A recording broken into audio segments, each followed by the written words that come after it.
Welcome to the Real Talk with Andile Zinkuku. All right, how's it, everybody? Adrian, welcome to the Real Talk. Thank you, Sia. I like how it's, they're real because we're all about film. It's filmmaking and, television. We have our guest, Adrian, here. A lot of you guys will know him from in front of camera work. And also, what you didn't know is that he does also production. I mean, he's a legend. He's been around. So, it's the little things that people do not understand about television. And I know that everybody wishes to be in front of camera, but for you to get a thorough understanding of what this industry entails, whether you're going to end up being an actor or not. And I think that's where, Adrian, I want to kind of shift the mentality of today's, actors and actresses to understand the business. Yeah. Because I think we all just want the fame to be in front of camera, but do you understand what you're getting yourself into? That is going to include, from a production value side of things, that will include your contracts, your good deal from a bad deal, and usages, all of that. What's your take on how you see the state of actors or performers, visual performers in this country? That's quite a huge topic, but I thought I could start by saying there's a big difference between an actor and a celebrity. Yes. An actor comes with very, very specific skills, and those skills need to be learnt and kept sharp. Because, as we grow up and move from a young Juve, good-looking guy into a kind of 20-something to 30s, the kinds of roles we're going for are different. Our whole body is changed. Yes. And if you're in touch with the skills you've got and keeping them sharp, they can last you forever. Yeah. But if I was still trying to rely on my looks, I wouldn't have a career at all. This is true. And I'm talking about how to keep your skills sharp. Often a lot of actors will say, I know that the general term now, people prefer actor, whether it's a female or male. Yeah. Now we just refer to everybody as an actor. But what I've found is that a lot of people think it's all about, let me wait for that audition day for me to polish my skill. Yeah. And then it's too late. They say that when preparedness and opportunity meet, then you've got a chance. Yeah. If opportunity comes and you're not prepared for it, it doesn't matter how good you were in your last job, your last outing, it's not good enough. I like that. And I feel like, Adrian, that term, a lot of people take it for granted. They take that term for granted, that you're as good as your last job. But even legends like yourself, you still take every job as new. You still get nervous. People forget that. Absolutely. They think because you've been doing it for so long, it's just second nature. Yeah. Every job has opportunities to learn new stuff. Right. Because every time you're creating a story from scratch and you're creating a character out of no more than imagination, you're breathing some life into it as an actor.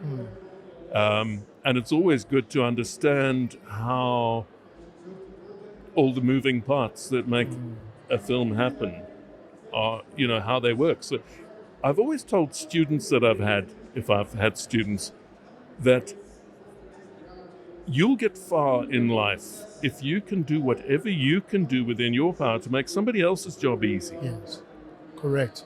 And this is where we get the diva mentality, where bring this, bring that, I'm the star. Yeah. Now, that's more like a celebrity thinking. And it happens a lot on film sets, and people don't see that because they're not there on set. Yeah. And when they see maybe Adrian walking into an auditorium on a film launch, and they think what you give them there is what it is. They don't understand what happens behind the scenes. Yeah. And the hierarchy, the other prima donnas that you might work with. Yeah. You know what I mean? Because I know from my experience on sets is that the newcomers tend to think, like you said, the celebrity mind. Yeah. They come in there thinking, I'm going to be treated like this, Yeah. you know. No, It's you treat everybody else the way you'd like to be treated. That's the way I look at it. Because on a film, on an average day, you're dealing with an AD who's you're reporting to an AD to let them know, listen, I'm here. I'm just going to the craft table, because that helps them to do their job. When you sit down in the makeup chair, it's yes, I shaved this morning and I used some moisturizer. The rest is up to you. You know, you look after yourself and you also communicate with the makeup people. I like that you brought up some set etiquette. Yes. Because I think that affects the crew on site, that affects also the in front of camera cast. And I know a lot of people would think that it's only the crew when they get dropped by their chaperones and the goddess and gods have arrived. But that's not how it works. You made a good point just now. You said respect others and they will respect you, and that creates a conducive working environment on set. Yes. Yeah. You know, even the relationship that the actor has with the cinematographer. He is seeing you very, very in minute detail. Yes. And he can help you. He or she, of course. Yes. Or he can be indifferent. You know, and I've often had a good rapport with the cinematographer who's just gone, you know, he's just adjusted my my position in the camera. He's gone, find the light for your eyes. Okay, yeah, no, that's good for me. Now, you'd expect the director to be, but the director's got lots of other things to think about. Correct. You know? Correct. And now that cine has just helped me go, okay, he's helping me do my performance better. No, totally. I really love that perspective that you have, that we're all here to make the character that you bring to life look good. Yeah. So whether, like you mentioned, a very important person, which is the DOP, which people always forget about, the camera people. Yeah. The reason we can see you is because someone behind the camera. Everyone talks about AD and directors and producers, and that's it. Yeah. It's interesting because the actor's job is to make all of that disappear. Correct. Because it's invisible. And if an actor is living in the imaginary environment that we're creating, then they're not aware of the lights, and the character's not aware. Yes. The actor must be 100% aware. You own that space at that moment. You forget about everybody else. Yeah. So you know that light is catching my eye, and if I drop, it's not going to catch it. Yeah.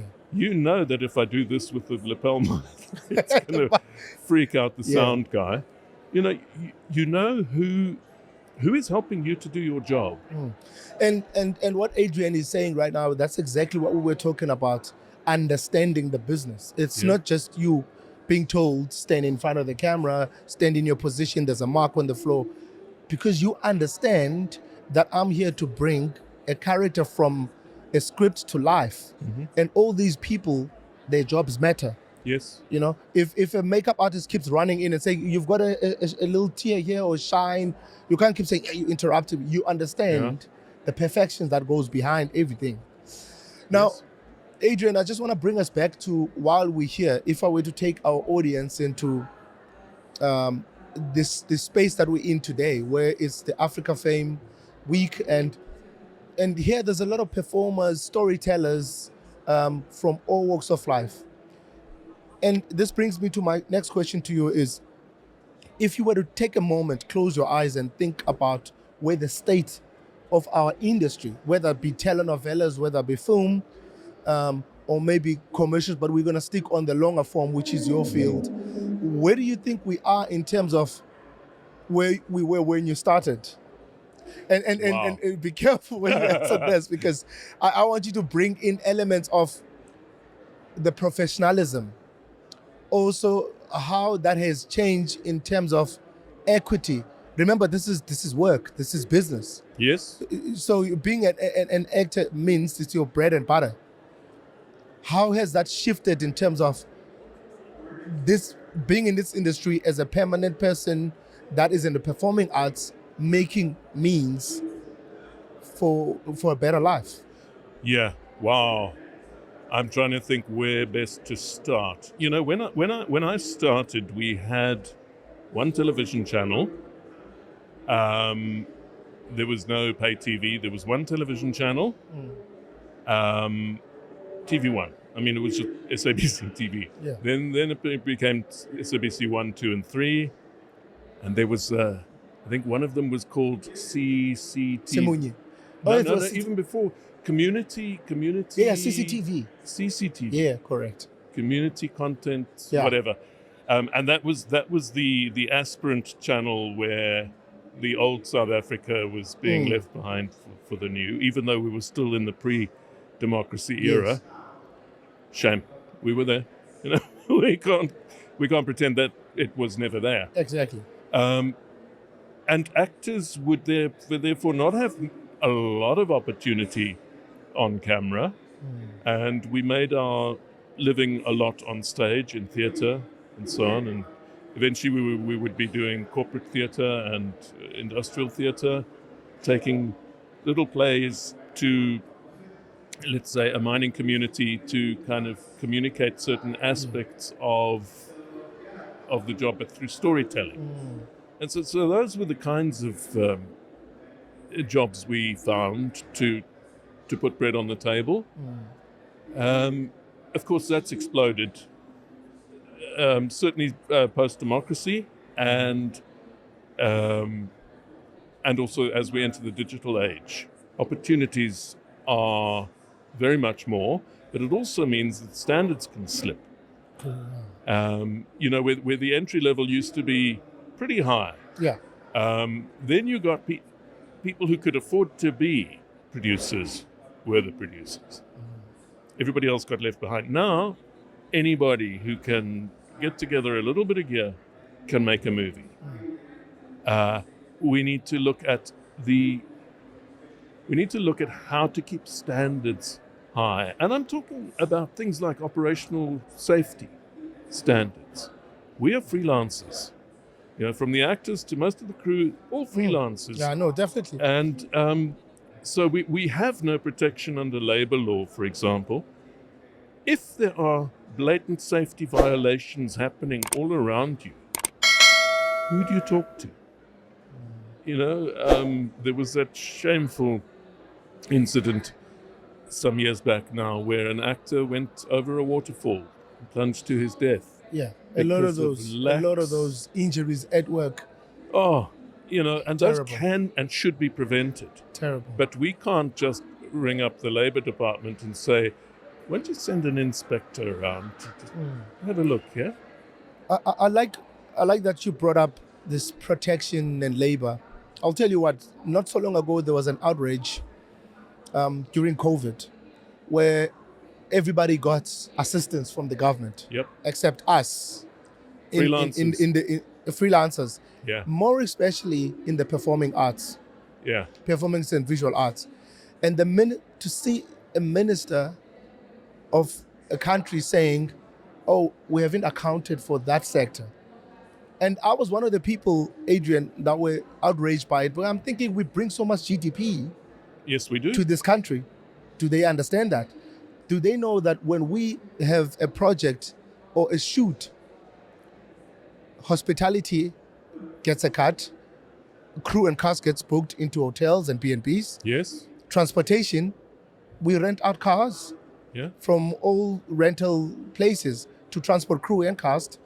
Yeah. You know, restaurants are filled in and all of that. But for us not to have that kind of protection, what does that tell you about the state that we're in? And the, maybe, lack of a better word, a poor understanding from our leaders of what our industry brings to the table. Yes. I think part of that is, let's not forget that we're paying a nice slice of what we earn to the tax man. So Definitely. we're contributing to the fiscus. And what are we getting in return? Yeah, it can be. Let me answer the thing about how our decision makers and leaders have a poor understanding. It's because this industry has two faces. It has the front-facing, client-facing industry. That's where celebrity becomes currency. And then the inward-facing, how we do our jobs, what it takes to make it work. I beg your pardon. There we go. Get that from what it takes to really do our jobs well, that's more that's kept hidden, because the industry is about selling the product and using the actors' personas to sell your product, to project this aspirant image. A perfect world. A perfect world.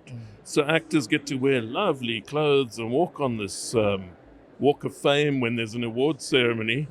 And as soon as it's gone, okay, that goes back to a wardrobe somewhere and it was never yours. So you looked wonderfully glamorous for the SAFTAs or whatever the event is. Yeah. But you haven't been working for the last 6 months. You're battling to keep food on the table. So it's all about keeping up an illusion, which works for the consumer side of our industry, the broadcasters and so on. They love to sell that illusion to the public. And people in positions of decision making should not be just swallowing that illusion and thinking that is reality. Yeah. Yeah. It's kind of when an actor gets onto a well-known face, gets onto a taxi. Yeah. And people go, you don't have your own car. And it's a big deal. I mean, most famous. You're the star that we're supposed to look up to. You know, someone once said, I don't want to be a role model. I want to be a real model. So that when you see me doing things that are human, you don't think, like for instance, you just made a point about getting into a taxi. They're like, but I watch this person on a soapy every day. Yeah.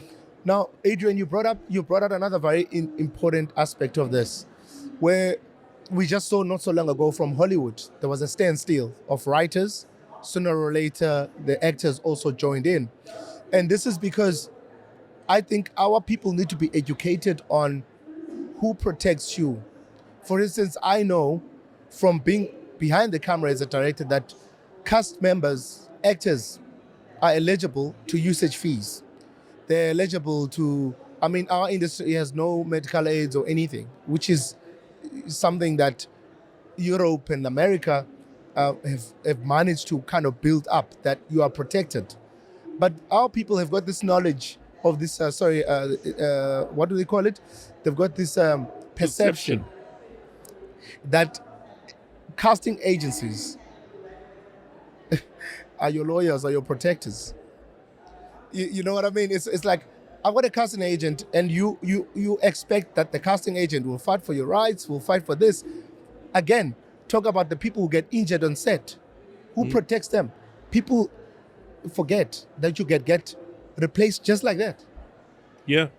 And now with the AI technology and stuff, everything you've already shot, they'll just put the new guy's face onto it. And what do you do? It's crazy. So what would you say needs to happen for us as an industry to protect our performers, to protect our actors? I think government should certainly listen to what we have to say from the trenches, because we are dealing with the real reality. Yes.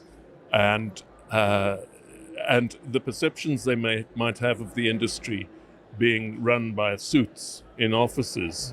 That's one aspect of the industry. It's not the foot soldiers of the industry are in the trenches, working in the rain and the mud and all of that. And government really needs to listen to our inputs when we say we'd like to get some recognition from the Department of Employment and Labour so that we have something in statute that we can fall back on. An actor can't even go to the CCMA. Yeah. Because we are not labour, we are not workers, according to the legislation which needs to be brought up to date. In fact, the gig economy is a new reality globally, where formal employment becomes very limited. Uber drivers, they're not protected by anything. Yeah. They're independent contractors. The guys that ride on these scooters bringing Mr. Delivery and stuff, none of them have any protection. Yeah. And our legislation does need to catch up, because without casting an entire class of people who offer work to these vulnerable individuals, you don't need to throw shade at all of them. Yeah. But there will be the skivers who get away with all sorts of things that they shouldn't be getting away with. So one of my last questions I want to ask you, Adrian, is that someone might argue and say, and I've heard this personally from the crew side, people saying, but if we bring unions, we're going to take work away from us, and that and that and that. And I thought about it. I have my own my own ideology of, or my own interpretation of what we need. But I personally, I mean, what do you say to someone who says, if we unionize the acting facility or fraternity, then we're going to take work away from us and redirect it to other African countries? It's quite interesting, because I think SAGA is a member of FIA, the International Federation of Actors, and in fact we're in the Afro-FIA group. So Cameroon, Morocco, Ghana, Zimbabwe, Zambia, Kenya, they're all part of that group. And do you know who is the least developed in our industry? South Africa. Isn't that a shame in terms of the protections that are available? You would think the other way around. Yeah. No, they've all got very good structures in place, and there's a certain amount of regulation that helps to keep things stable. I think people might forget that the purpose of unions in any economy is to provide stability. Oversight.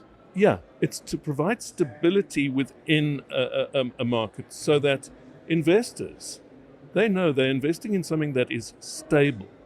It's not vulnerable to disruptions because there are scant regulations and things can fall apart. Yeah. What investor is going to put money into that?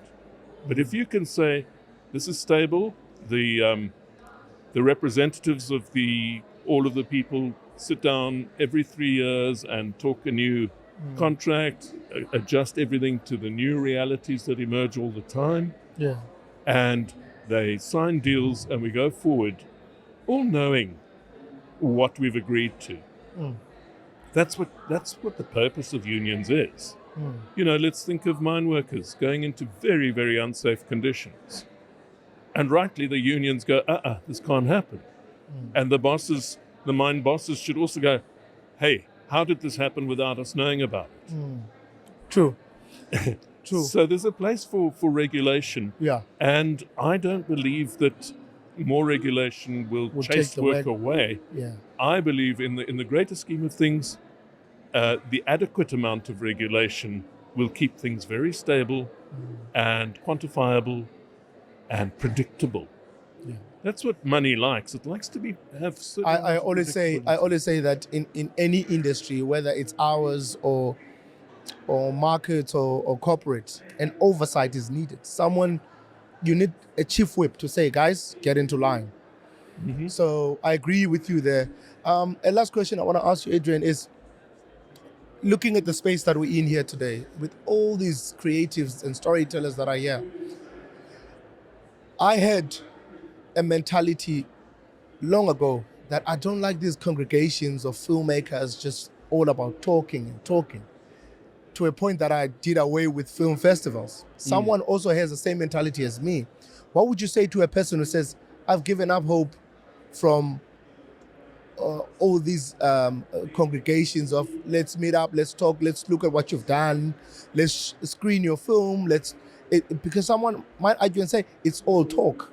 Yeah. No one actually walks out of here with a deal. No one actually walks out of here with anything concrete to better their standards or to actually put food on the table and say, let's make a film. Or maybe let's say, hey, Adrian, I've got a good script. How about you look into this? And does anyone really walk out of these kind of congregations with a deal? Do you think it's a waste of time? I don't think it's a waste of time.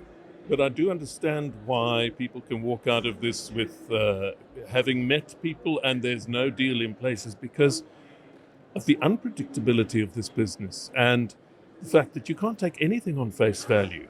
You know, the smoke and mirrors that's used all around this business means that the person you're talking to, you've got to do some due diligence, know who they are, what have they done. Sure, I can take what they say to me at face value. And they're doing the same to you. They're going, what is this guy's track record really? Because we're all here polishing our marble, presenting ourselves in the best light. Yeah, for sure. But with regulation and accredited bodies in the industry that can vouch for you, that if you send an email to the Independent Directors Association, yes, they go, oh yeah, no, we can vouch for him. This is his track record, and he is a member of us. You can call up the South African Guild of Actors and go, this actor says he's been around. We're new to this business. We're new to this country. Can you vouch for him? It really, it's about building up credibility and getting those structures in place that help to use that as an informal regulation of the space. Yes. Yeah? No, I totally agree with you. Yeah. And of course, the more we talk to each other, the actors are talking to the independent directors. Yes. That's why SASFED is there. And I feel like people like we saw next door, there's Netflix and all these broadcasters that need to listen.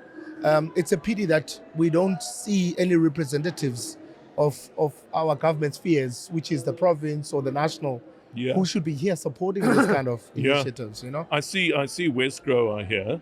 They're an agency of the local government. But there really should be people reporting back to the people that make decisions. You talk about Netflix and the streaming giants that have brought disruption to this entire industry. Where there's no regulation at all, disruption can cause destruction. You know, I'm all for saying, you know, shake things up. I know, for sure. Renew an industry, refresh it, but towards what agenda? Yeah, is the question. Yeah, you can't just sacrifice all kinds of human standards. Yeah. To say, and also that brings me to the last question of intellectual property. A lot of people, Adrian, I think forget that even you, if you part of my cast member, whether it's one or two, whatever hierarchy they put on this on paper these days, the fact that you are that character and you brought that character out of that script to life, you're part of the intellectual property. Yes. And people think I can just pay Adrian 150K and he goes away. And I can just play this movie or this telenovela for the next 3 years on and sell it to different channels and he only got paid once. Or I can just sell this to the Sundance Film Festival, showcase it all over the world, and that's it. And I'm making all this money. I'm accumulating all this collateral. Yeah. And what do you say about understanding of intellectual property and your rights?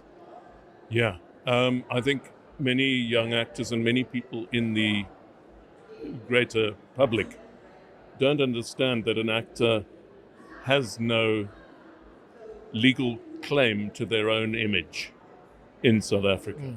You can sell my face anywhere, and I have very little recourse. You know, short of the common law, which prevents someone to libel me or present me in a bad light unfairly. So I have a common law recourse to that. But what about the value that my image is bringing and contributing to your project? Yeah, as a brand. As me.